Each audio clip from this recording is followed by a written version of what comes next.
Aujourd'hui, savoir répondre à ses clients en cas de questions ou de problèmes, c'est devenu vital pour une entreprise. Alors justement, qu'est-ce qui se cache derrière le coup de fil ou le mail que vous envoyez au service client d'une entreprise dont vous avez acheté un bien ou un service? Quels sont les processus qui sont mis en place? C'est ce que l'on va découvrir tout de suite avec notre prochain invité. Et je suis avec Édouard Layellon, directeur commercial pour l'Europe du Sud d'Inso. Bonjour. Bonjour. Est-ce que Inso, en fait, c'est la partie du service client que moi, client, je ne vois jamais? C'est ça, exactement.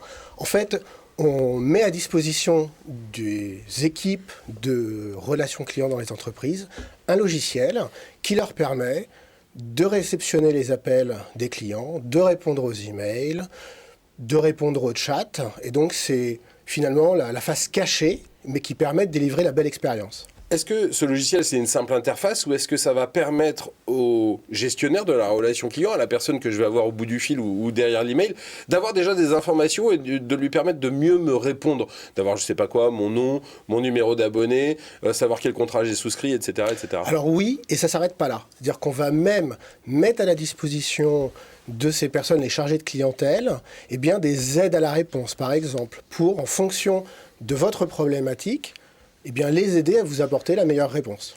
Est-ce qu'elles ne sont pas trop systématisées, ces aides à la réponse? Parce que très souvent, ça suit un schéma, et quand on appelle un service client, on se rend bien compte qu'on ne répond pas tout à fait à la question et on ne personnalise pas totalement la réponse. C'est pour ça que je parle bien d'aide à la réponse, parce qu'en fait, ces équipes, en fait, elles sont formées au processus de l'entreprise, et nous, on va leur mettre à disposition des outils qui les aident, finalement, à personnaliser la réponse, mais ils sont déjà formés, ils ont la connaissance. Alors, il y a une nouvelle problématique qui est arrivée récemment dans les services clients, qui est liée à la gestion des pénuries de matières premières.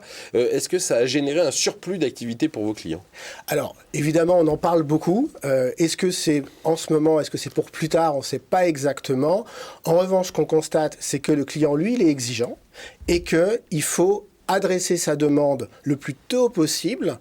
Et donc, nous, ce qu'on recommande, c'est de créer un lien conversationnel avec le client pour anticiper ses besoins, voire avoir déjà engagé une conversation avec lui pour lui apporter la meilleure réponse plus vite. Ça veut dire qu'il vaut mieux prévenir que guérir dans ce genre de situation-là. J'ai commandé un produit, il y a une pénurie de matières premières qui fait que je ne vais pas pouvoir le recevoir en temps et en heure. Vous conseillez, vous, à vos clients, d'appeler leurs clients pour leur dire « Attendez, il y aura peut-être un retard ?» Alors, plutôt que d'attendre le coup de fil furieux de la personne qui n'a pas reçu sa commande? Appeler non, parce que appeler, c'est coûteux, c'est complexe, on dérange les gens.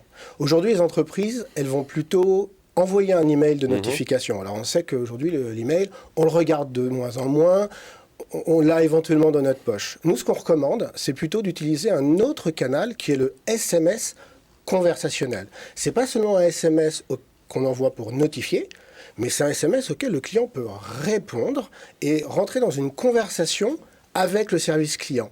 Et donc, oui, on peut anticiper, mais on peut surtout trouver une solution alternative, une solution au client via ce canal qui est très apprécié, puisque, juste une petite statistique, on constate que c'est 25% plus satisfaisant pour les clients d'utiliser ce canal de SMS plutôt que, par exemple, l'email ou le téléphone. Et est-ce que ça peut marcher pour le SMS? Est-ce que ça peut marcher pour toutes les applications de conversation, type WhatsApp également? Absolument. Ça peut, oui, tout à fait. Et vous développez des choses pour ça? Et donc, tous ces canaux qu'on a évoqués, que sont les appels, les mails, le SMS conversationnel, WhatsApp, Messenger, finalement, tous les canaux, eh bien, sont à la disposition du chargé de clientèle qui, par exemple, pour vous, Jérôme, il va pouvoir voir tous vos appels, tous les emails que vous avez envoyés et pourquoi pas des commandes que vous avez en cours pour vous apporter toujours la meilleure réponse. Voilà, et ça m'évite de raconter l'histoire à chaque fois que je passe un coup de fil. Voilà, ça s'appelle Inso, la face cachée finalement des services clients. C'est passionnant. Merci beaucoup Édouard Layellon d'être venu aujourd'hui dans l'émission. Restez avec nous sur Demain TV. Merci Tout de suite, on reçoit un nouvel invité.